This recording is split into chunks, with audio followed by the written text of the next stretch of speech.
Bhim army की chief और नगीना सांसद चंद्रशेखर आजाद की पिछले दिनों लगातार अभी तक 4 से ज्यादा रैलियां हो चुकी है। भीम आर्मी चीफ और आजाद समाज पार्टी के अध्यक्ष नगीना सांसद ने इस वक्त 2026 जनवरी की 25 तारीख से रैलियों की शुरुआत की थी। उसके बाद आगरा, कन्नौज से लेकर उनकी रैलियां लगातार है वो होती गई और अब जौनपुर के अंदर कल उनकी रैली हुई है।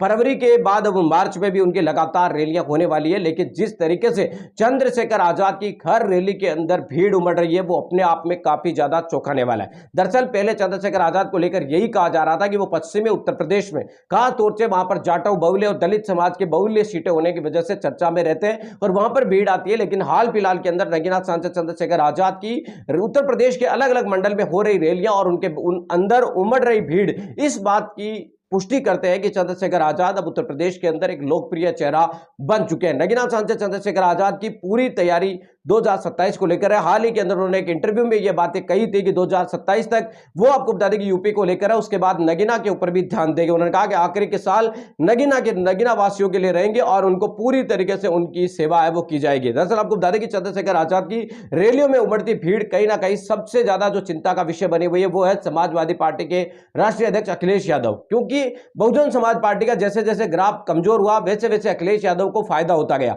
2024 के लोकसभा चुनाव के अंदर अखिलेश यादव को संविधान बचाओ और एक तरीके से यहां पर बीजेपी के खिलाफ माहौल बनाने के अंदर कामयाब रहने की वजह से, इंडिया गठबंधन के साथ मिलने की वजह से एक अच्छी वापसी मिली थी और उत्तर प्रदेश के अंदर बीजेपी को कमजोर किया था। लेकिन अब चंद्रशेखर आजाद की बढ़ती ताकत और चंद्रशेखर आजाद की बढ़ती रैलियों की वजह से कहीं ना कहीं आपको बता दें कि अखिलेश यादव की मुश्किलें बढ़ती हुई नजर आ रही है। दरअसल चंद्रशेखर आजाद की रैलियों में केवल दलित नहीं बल्कि मुस्लिम और पिछड़ा वर्ग के, खास तौर से युवा वर्ग के जो लोग हैं वो उनमें काफी उत्साह देखने को मिल रहा है। और पिछली कुछ रैलियों के अंदर नगीना सांसद चंद्रशेखर आजाद की रैलियों में लगातार महिलाएं भी बढ़ रही है। और सबसे बड़ी बात यह है कि चंद्रशेखर आजाद जो आजकल भाषण देते हैं उनके अंदर उनका मुद्दा केवल दलित अत्याचार ही नहीं होता, बल्कि जो उत्तर प्रदेश के अंदर वर्तमान में जो स्थितियां चलती है, करंट इश्यू होते हैं, उनके ऊपर वो बोलते हैं। रोजगार, चिकित्सा और शिक्षा के ऊपर भी वो प्रमुख जोर है वो देते नजर आते हैं। उनका विजन आपको बता दें कि नजर आता है उनके भाषण के अंदर। वो कह रहे हैं कि अगर उनकी सरकार बनती है तो वो क्या क्या करेंगे। कुल मिलाकर बात यह है कि नगीना सांसद चंद्रशेखर आजाद मंच पर भी कई लोगों को बुलाकर